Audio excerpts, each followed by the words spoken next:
Halo pemirsa JPR TV dari Sabang sampai Merauke, dari Miangas hingga Pulau Rote.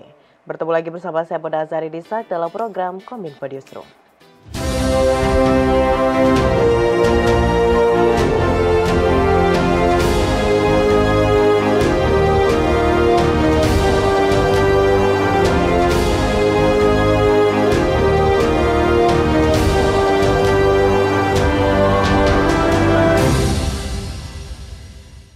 Pemirsa, kita ke informasi pertama. Presiden Joko Widodo mengunjungi lahan jagung di kawasan Food Estate di Kerom, Papua.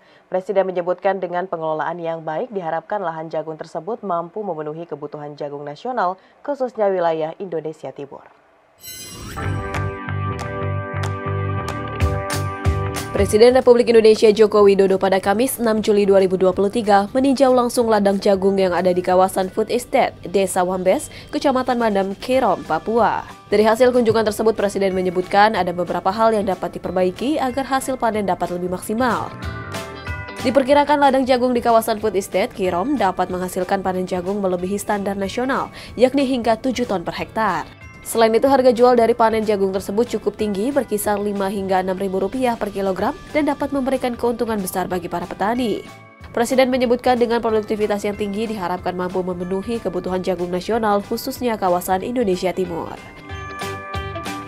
Ini pun hasil sekarang ini sudah sangat tinggi, karena kira-kira 7 ton per hektarnya. 7 ton per hektarnya, karena standar nasionalnya berapa? 5,6 ton per hektar. Ini sudah 7 karena memang saya melihat tanahnya sangat subur sekali. Tapi airnya perlu dikelola dengan baik. Nanti yang kedua kan saya lihat lagi, sampai betul-betul semuanya jagungnya gede-gede semuanya. Sehingga maksimalnya berapa kan kelihatan. Kalau sudah benar, baru ribuan hektar. Mungkin yang September berapa Pak? 45 hektar akan panen lagi. Kita nggak usah terlalu langsung ribuan. Memang ini perlu tahapan karena ini tanah baru pertama kali diolah dan digunakan untuk jagung. Pak Presiden, untuk pasarnya sendiri apa yang ini sudah ada yang beli. Sekarang per 5.000 sampai 6.000 per kilonya. Jadi harganya juga sangat tinggi banget lah. Presiden juga berpesan kepada Menteri Pertanian, Gubernur, dan Bupati Kerom agar segera menentukan pembeli dan penentuan harga panen jagung tersebut agar para petani tidak mengalami kerugian. Presiden Joko Widodo meresmikan pembukaan Papua Street Carnival pada hari ini. Presiden memuji kreativitas anak Papua dan menyebutkan sebagai sebuah lompatan besar. Sementara Menparekraf Sandiaga Uno yang turut hadir menyatakan bahwa karnaval tersebut merupakan perayaan bagi pelaku ekonomi kreatif di seluruh wilayah Papua. Presiden Republik Indonesia Joko Widodo secara resmi membuka Papua Street Carnival yang mengangkat tema Papua Extravaganza di East Great Spirit di Kota Jayapura, Papua pada hari ini. Dalam sambutannya, Presiden Republik Indonesia menyatakan telah melihat lompatan besar hasil karya anak muda Papua pasca diresmikannya Papua Youth Creative Hub. Presiden juga telah berkeliling melihat berbagai produk Papua, baik kopi, ikan asap, hingga produk desainer. Apalagi kini anak muda Papua, menurut Presiden Joko Widodo, bisa memproduksi handphone maupun laptop yang semua dilakukan di Indonesia bagian timur di tanah Papua. Presiden Joko Widodo usai membuka Papua Street Carnival menyebutkan, potensi industri dan ekonomi kreatif di tanah Papua sangat besar, termasuk dari sisi material. Presiden mengaku kegiatan Papua Street Carnival jika dilaksanakan pada malam hari akan lebih bagus dengan produk yang ditampilkan. Presiden berharap pemerintah provinsi, kota, dan kabupaten dapat lebih cepat untuk mengambil alih karena potensinya yang besar. Siang hari bagus, tapi malam hari pasti lebih bagus dengan kostum-kostum yang tadi ditampilkan. Ya, saya kira ini adalah awal munculnya banyak sekali industri kreatif yang ada di tanah Papua, dan kita harapkan ini terus berlanjut, dikelola oleh daerah sendiri, dimanajemeni oleh anak-anak muda Papua sendiri, karena ini memang masih dibantu dari pusat. Ya. Sebelumnya, Menteri Pariwisata dan Ekonomi Kreatif Sandiaga Uno saat memberikan sambutan pembukaan Papua Street Carnival menyebutkan potensi ekonomi kreatif di tanah Papua luar biasa besar. Ini adalah wadah kreasi anak muda, Bapak Presiden, pelaku ekonomi kreatif. Papua kaya potensi dan memiliki sejuta inspirasi. Kami semua akan memastikan bahwa kegiatan ini menjadi kegiatan tahunan. Karena apa yang Bapak Presiden lakukan, ini adalah sebuah sejarah untuk pertama kalinya Street Carnival berkelas dunia hadir di Indonesia Timur. Pagelaran Papua Street Carnival menampilkan lebih dari 116 parade, mulai dari parade tarian Fu dengan alat musik tifa. Kegiatan tersebut juga disemarakan dengan pameran ratusan usaha mikro, kecil, dan menengah kreatif dengan ribuan pelaku ekonomi kreatif dan adanya ratusan perahu hias. Masih dalam rangkaian kunjungan Presiden Jokowi ke Papua, momen unik terjadi ketika seorang siswa sekolah dasar di Papua bertanya pada Presiden Joko Widodo mengapa ibu kota negara tidak dipindahkan ke Papua. Peristiwa tersebut berlangsung saat Presiden temui sejumlah siswa di Jayapura, Papua.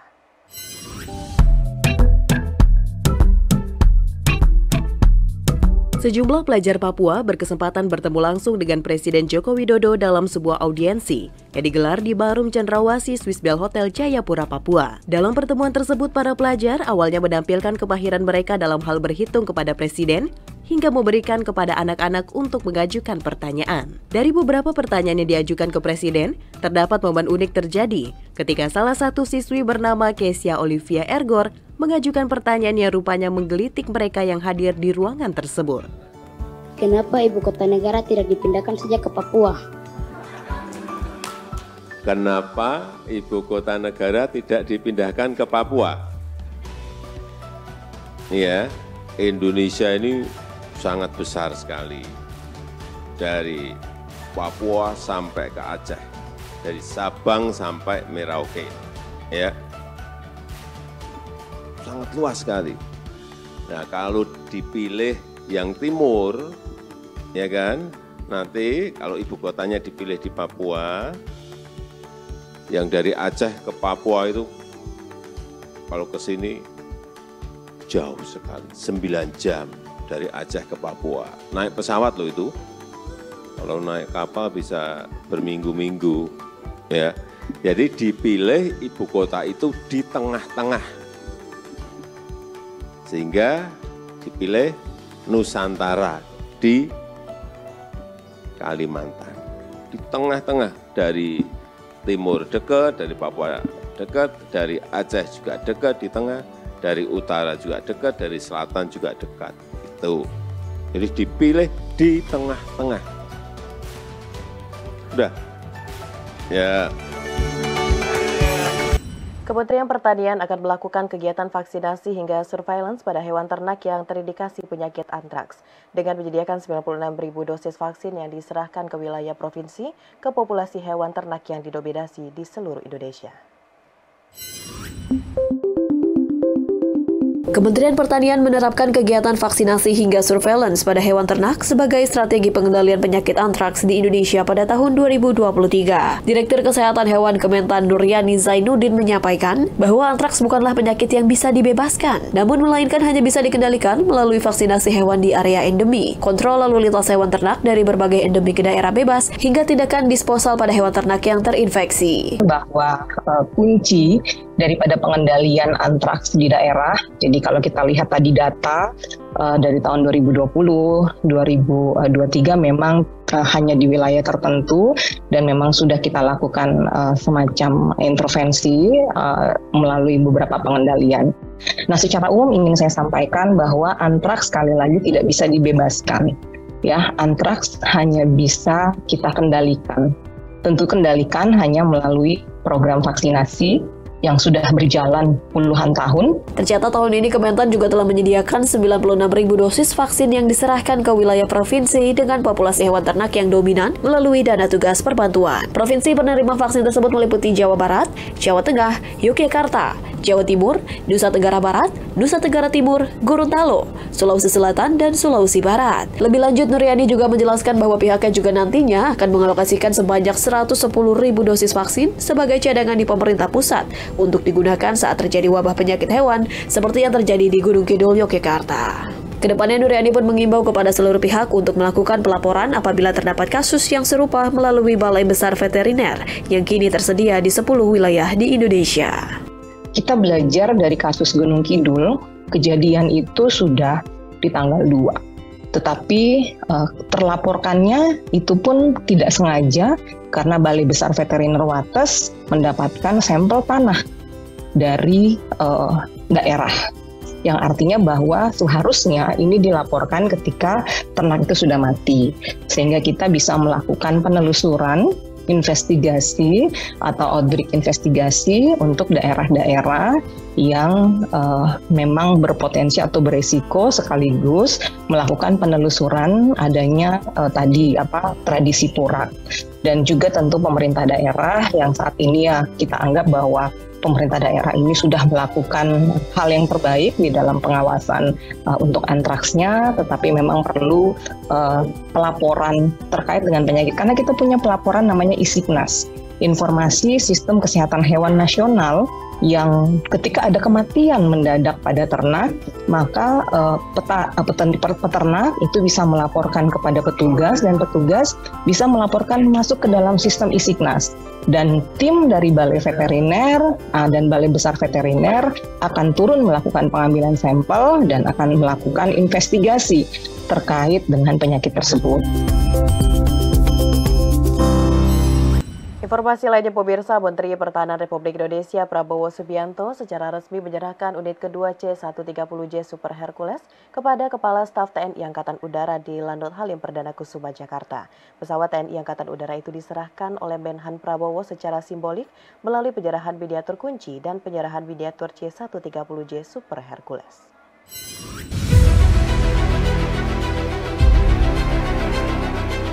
Menteri Pertahanan Prabowo Subianto menyerahkan pesawat Super Hercules C-130J kepada TNI Angkatan Udara di Lanut Halim Perdana Kusuma, Jakarta Timur pada Kamis 6 Juli 2023. Secara simbolis, Menhan Prabowo melepas bendera merah putih yang ada pada bagian pesawat buatan Lockheed Martin asal Amerika Serikat. Prabowo kemudian memecahkan kendi dan menyiramkan air bunga ke pesawat. Lalu Menhan Prabowo menyerahkan miniatur pesawat kepada Kepala Staf TNI Angkatan Udara, Marsikal Fajar Prasetyo. Joy flight pun dilaksanakan sekitar 20 menit dengan pesawat bernomor ekor A1340. Baru saja bersama kita melaksanakan penyerahan pesawat angkut buatan Lockheed Martin dari Amerika Serikat, menambah kekuatan armada Angkatan Udara kita. Dan karena itu kita harus punya sesuatu kekuatan yang tangguh untuk menjaga segala kekayaan kita.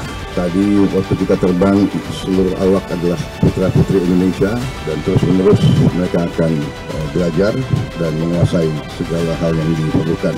Indonesia negara yang sangat besar, sangat diperhitungkan. Kita perlu pertahanan yang sangat kuat hanya untuk menjaga kedaulatan kita, kemerdekaan kita. Adapun Indonesia memesan 5 pesawat unit Super Hercules C-130J dari Amerika Serikat. Pesawat pertama sudah diterima TNI Angkatan Udara pada awal Maret 2023. Pesawat kedua pada akhir Juni ini, dan rencananya pesawat ketiga akan datang pada bulan Juli 2023. Dilanjutkan dengan pesawat keempat pada Oktober 2023 dan pesawat kelima pada Januari 2024 mendatang.